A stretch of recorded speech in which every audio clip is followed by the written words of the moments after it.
another video. It's what you might be thinking if you're watching this at all, because I just uploaded a video less than half an hour ago. But things have changed. Things have moved on, people. It's a crazy world. Things move fast.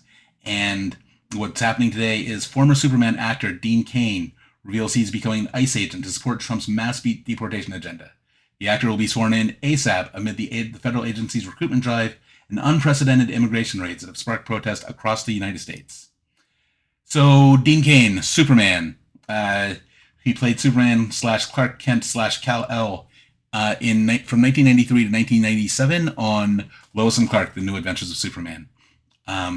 He was playing against Terry Hatcher, who was quite possibly, I would say now she is the second best Lois Lane after Rachel Brosnahan, who I think was absolutely outstanding in the new Superman movie.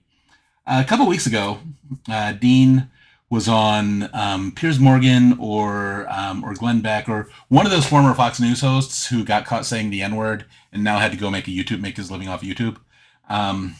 But basically saying that he took issue with James Gunn saying the movie was political and the movie was about basic human kindness and that the movie was an immigration story. All of which is true. I would say the politics of the movie are actually kind of overstated, because I think there are a couple of you could have a nuanced conversation about what's happening politically in that movie. Just as people are having, I would say it's actually more similar to the Israel-Gaza conflict than the Russia-Ukraine conflict, because of the fact that there are people here in the United States that have differing viewpoints about what kind of support we should be giving to the people being to the parties in question, because Russia and Ukraine is fairly straightforward. I hope that most of us support the Ukraine resistance to the Russian invasion.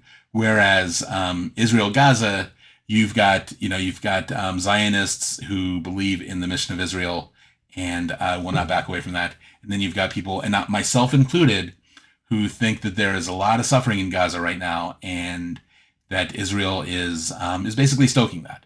So I think that the question that's posed in Superman is closer to the Gaza question. And Superman does take a stand, but I don't think that stand should be interpreted as Superman also as being a perfect Gaza allegory. I think that the conflict, is similar in that people can take different sides, but I think that the reasoning, Superman just went in basically to save lives. He saw the way he saw it. The people of Moravia were going to, the armies of Moravia were going to just mow down all of Jahanpur. And so he basically just didn't want people to die. He didn't really have anything ideological about it. He did, there is the idea that the Moravian leader is corrupt. So there's that. So there's politics in it, but I don't think there's real world politics in it. I think that there's a conversation to be had, and an interesting one, among two people that you could have without ever mentioning Donald Trump or Joe Biden or Kamala Harris or Bernie. I think that I think the political question was a nice neutral political question. It's like, who do you support in this fictional context?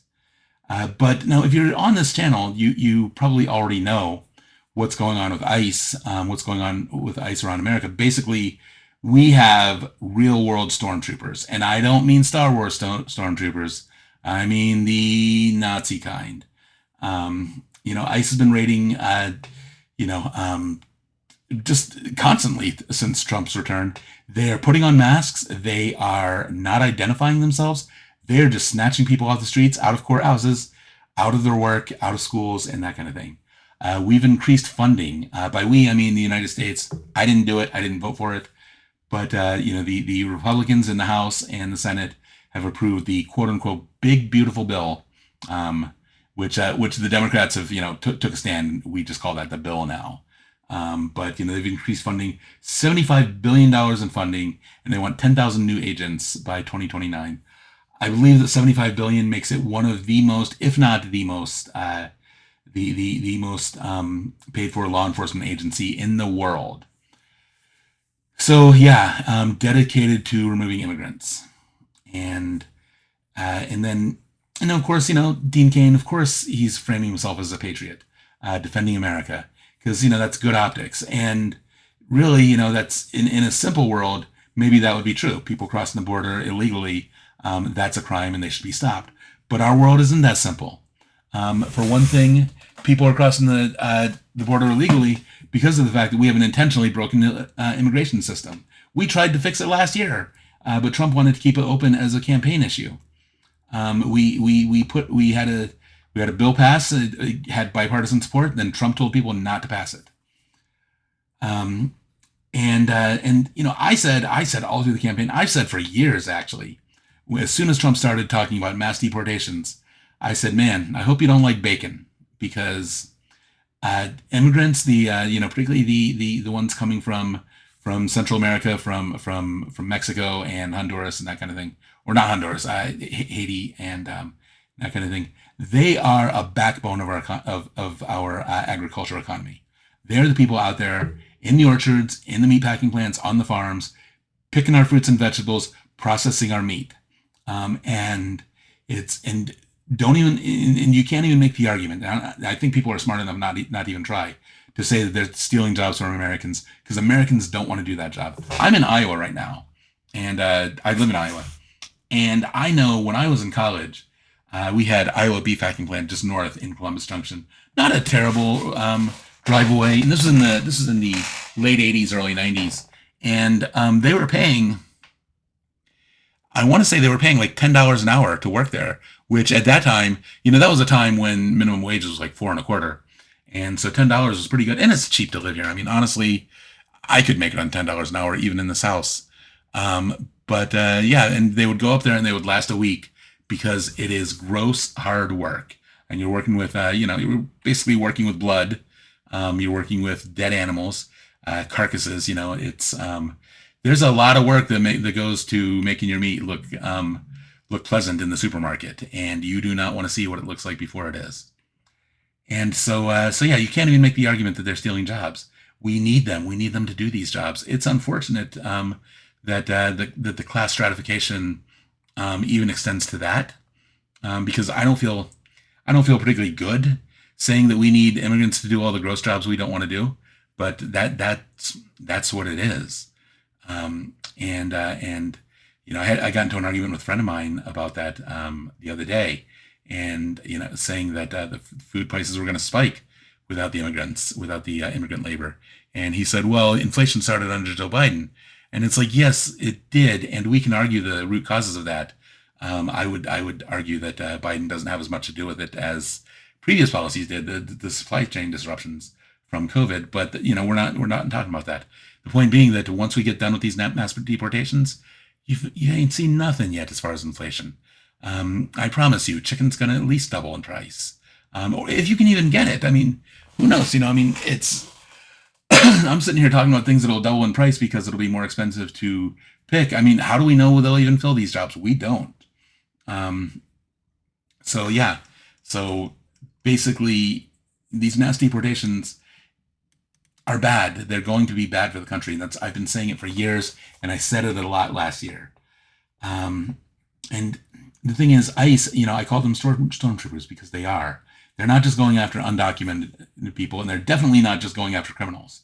They're going after legal residents, dreamers, and even some citizens are getting mistakenly swept up in this thing. And Trump wants to, revoke people's citizenship, and he wants to end birthright citizenship, which is in the Constitution.